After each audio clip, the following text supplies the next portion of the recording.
Hey, what it do, sports world? It's me again. The Winner Circle podcast with me, Ray Diggs, is here, y'all. Where passion meets performance and champions are made. I'm your host, Ray Diggs, bringing you the energy, the insight, and the mindset from across the world of sports. From the locker rooms to the big stage, this is where the real ones talk and legends rise, and the motto stays the same. Winners will always win. The Winner Circle podcast with me, Ray Diggs. We are here and we ain't going nowhere. Make sure y'all tune in because we're about to go live now. Peace.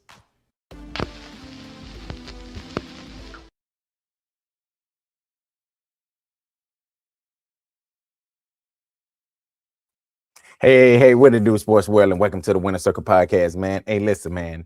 It is so good to be back, man, on the Winner Circle podcast, man. It's good to be back in front of the fans. Man, I had to take a break. Had to do a lot of things, man. It's spring. So I ended up going back home and everything. So, but it's so good to be back on the Winner Circle podcast, man. We got a lot of great things we want to talk about today. One being UConn. It was a tough loss for us UConn people. A lot of people that know me know I'm a big UConn fan. Been one ever since I was a kid, ever since like 97. I've been a UConn fan. So UConn ended up losing the game to South Carolina by a score of 68 to 62 to 48. And now South Carolina will be heading to the national championship game where they would face off against UCLA. Now, during the game, it was a back and forth in this game. It was a back and forth game. I think the game changed like in the third quarter when, in my opinion, I just feel like that the referee started calling more fouls. I feel like for South Carolina, and I think that UConn got frustrated because they could not get any calls, and I think that right there was basically what ultimately decided this game. But I will say that this right here was a hell of a matchup. It should have been the national championship game, but I understand. I see what they're trying to do. They wanted to put South Carolina and UConn on the same side because they know that those two teams was end up going to meet. They was going to end up meeting in the national championship game. So why not put them on the same side so they can knock each other out? Because just watching that Texas and UCLA game, I said to myself, listen, this two best teams in the nation right here. This should have been the national championship game. But it was ended up being the Final Four game, the semifinal game, and that's why we're here. After the game, Don Staley, Gino Auriemma had a little back and forth. Gino said that Don Staley did not shake his hand, and they kind of had to be separated.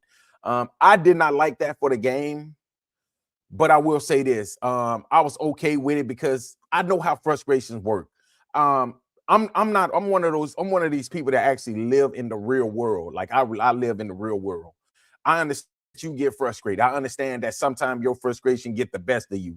Some people live in a perfect world. They've never had any frustration. They've never had any meltdowns.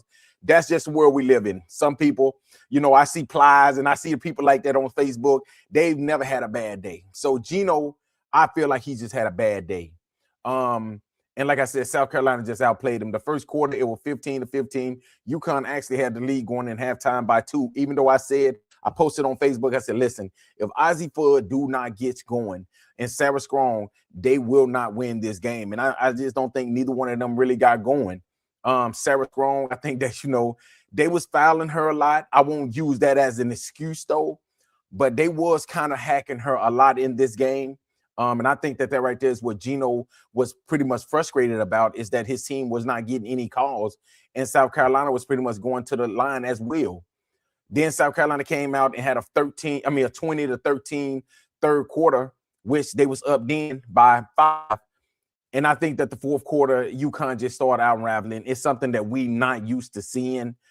But this UConn team right here was 38-0. But I kept telling everybody that I just don't see them as a 38-0 team. I didn't see them as a team that could go undefeated. I seen them as a team that could possibly lose to South Carolina. that could possibly lose to UCLA maybe, or maybe even Texas. I can see LSU pushing them to the limit, because I think they had a lot of cracks. Yes, they had Sarah Strong, and yes, they had Ozzie Fuzz, which are the two best players. But I think that the role players wasn't there this season, and I think that's ultimately pretty much, showed yesterday, with a veteran led South Carolina team. I think South Carolina is very, very a veteran led team, led by 5th-year senior Raven Johnson, and I think ultimately in the end they ended up winning the game, and now they're going to play for a national championship. So congratulations to South Carolina. But I will say, when you look at the stats of this game right here was so even. This game was so even through the first 3 quarters. I'm talking about, if you look at the statistics in this game, field goal percentage, same. Field goals made, 3-pointers, everything was the same except one stat, and that was the free throw. Free throws was 22-6, South Carolina. So they basically pretty much shot triple the amount of free throws than UConn did. And that right there, like, people, you can say what you want to say, but in the end, that right there is a big advantage when you can get to the free throw lines. And yes, I got to commend South Carolina, because guess what? They made the plays. They made the adjustments. Okay. And they was aggressive. That's how you get to the free throw line, by being aggressive. And I think that in the end, this is what happens. Gino, this right here was probably as frustrated as I've seen him in a game was yesterday against South Carolina, because I think that his team did not play up to standard, and they lost the game by 14 points. But if you look at it with the free throws, the turnovers, and just the missed opportunities, okay, you missing wide open 3-pointers, you're missing wide open layups. I think when all of that combined, you should, against South Carolina, you probably lose by 30. Honestly, you might lose by a minimum of about 25, but that just tell you how good this UConn team was this season, to only lose the game by 14 points. And like I said, man, South Carolina is one of the best teams in the nation. They won the SEC. They went 15-1. They're 36-3. And like I said, and when you look at Sarah Strong, yes, she had a double-double, 12 points, 12 rebounds. That just tells you everything you need to know when you got Sarah Strong with 12. Latson, that's the girl, the young lady that came from Florida State. She had a good game, 10 point. She had 16 points and 10 rebounds. She was 3 for 10. She was 10 for 10 from the free throw line. So, what can you do with that? You cannot do a lot with that when you got players that's going 10 with shooting 10 free throw. That's going to be hard for you to win a game. But in the end, like I said, they lost this game because they played bad. And South Carolina will move on. But for UConn, they got a lot of great talent returning this season. Okay, Sarah Strong, she's only a sophomore. She'll be back next season. Sarah Williams, man, I like her, man. She was a really good player. We picked her up last season.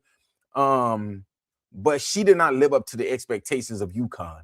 And that just tells you all, I'm just going to tell y'all something about the UConn expectation and standards.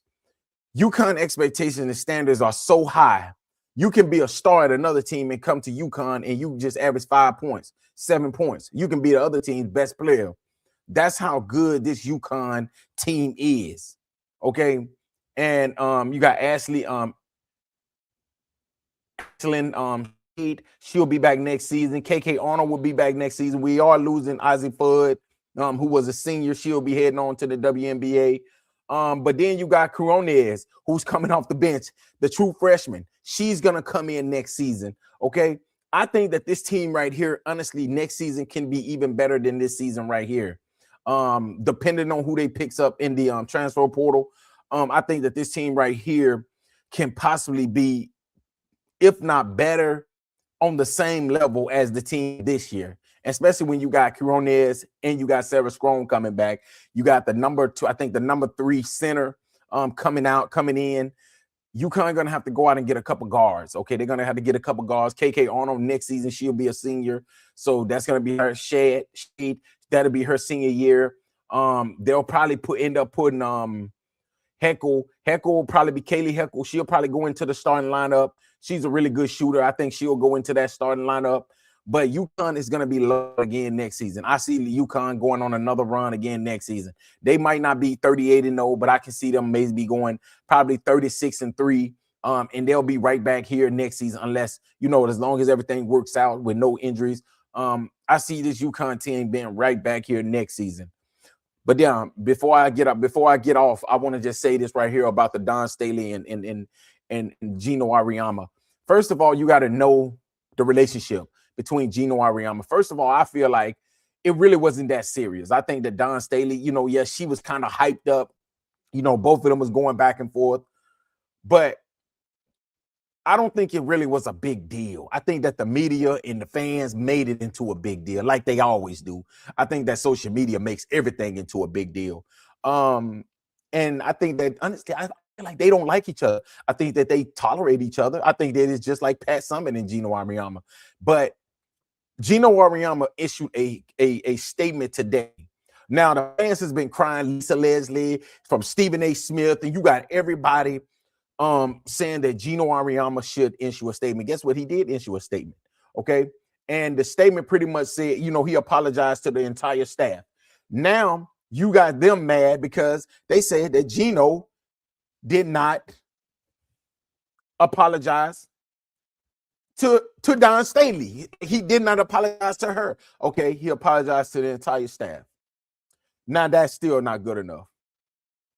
See, the problem I got with female sports, I think that they hated that a man dominated a women's sport. And if you go back, and for the people that saying that Gino been getting his ass kicked by Don Staley, yes, recently she have gotten the best of him in the last few years. But if you go back and you look at the stats, the record between the two, Gino has been always whooped Don Staley's ass, and it comes down to women's college basketball. But I understand you got a team now that's taking over the throne from this mighty, powerful UConn dynasty. Which, just think about it. You're saying that they're taking over a dynasty, which this right here wasn't even one of the best UConn's team, but they still ended up going 38-0. It tells you how good that UConn standard is. And I think everybody is so tired of UConn winning the standard, the UConn. But I will say, I think that this right here was just smoke. I look at it like, I feel like Don Staley, Gino, they got a love-hate relationship. But I think that a lot of people hate that a man like Gino Auriemma is dominating women's sport because it's women. So I understand that. But for the people that say that Gino is racist, I think that you're pushing it. You're taking it a little bit too far with that. Everybody that's disagree with you, or everybody that maybe he had a moment, you can't always label them as racist, man. I'm sick and tired of everybody always got to try to put that race label on everybody because he had a moment. Okay, he can have a moment, y'all. Everybody's going to have that moment. And if you ain't never had that moment, guess what? That moment is going to come. It's one day where you just have a moment to where you just need, hey, it's a bad day. And I think that this right here, you think about it. It's a mixture of maybe she didn't shake his hand before the game, or maybe it was a little bit of the referees frustrated with them. His teams didn't get no calls. And then the frustration of him losing a game. I'll tell you this. I'm going to end it with this. You tell me a winner that's a good loser, and I'll tell you telling a damn lie, because ain't no winner. I can't find no winner that's a natural born winner that wins all the time. That's a good loser. They all are sore losers, dude. Michael Jordan was a sore loser. Okay. You got the great Yankees teams that were sore losers. So stop trying to hold this right here against him. Yes, he had a bad day. I think him and Don Staley, they'll get on the phone after this Final Four and they'll possibly talk about it and they'll just sweep this up under the rug. Hey, they don't have to like each other. They just need to respect each other. That's it. Because they're going to play against each other a lot more. Well, Gino getting up there in age, so this could be a fruit. He might probably still got, let's see, how old is he's 72 years old. So I can see him coaching maybe another, as long as his health continue to, be strong, be good. I can see him coaching at least to probably about 76, 77, because he don't look his age. So take it for what it's worth. But I'm gonna tell you, man, it's good to be back, man. It's good to be back on the podcast, man. I'm happy to be back, man. Y'all see I look a little healthy. But now, I just want to say thank you all for all the support, all the love, man, that y'all been showing on the podcast, on the YouTube channel. Make sure y'all go over there to the YouTube channel and like, subscribe, and share the page. Also, man, my boys over there, Seahawks Sports, man, they over there doing a great thing over there, man. Make sure y'all go and y'all like their status, their YouTube, their Facebook. They've been doing great things, man. With just Southeast Arkansas football, basketball. Y'all know football season be coming back around. So we're going to be doing a lot of great things. So make sure y'all tune in for that as well. But hey, this right here is the podcast. I just wanted to talk about UConn loses a tough one to South Carolina in the women's Final Four, and why I think that the Gino Auriemma and Don Staley situation was basically just a mixture of frustration and that's pretty much it, man. It was just frustration with the referees, frustration with how the game turned out. I don't think that it was nothing bigger than that, like how media and the Stephen A. Spears and all the other people that's out here trying to make it into something that is really not. But y'all let me know what y'all think, man. And thank y'all again for listening to another great segment of the Winner Circle Podcast with me, Ray Diggs. Until next time, and y'all have a great, great, great day. Peace.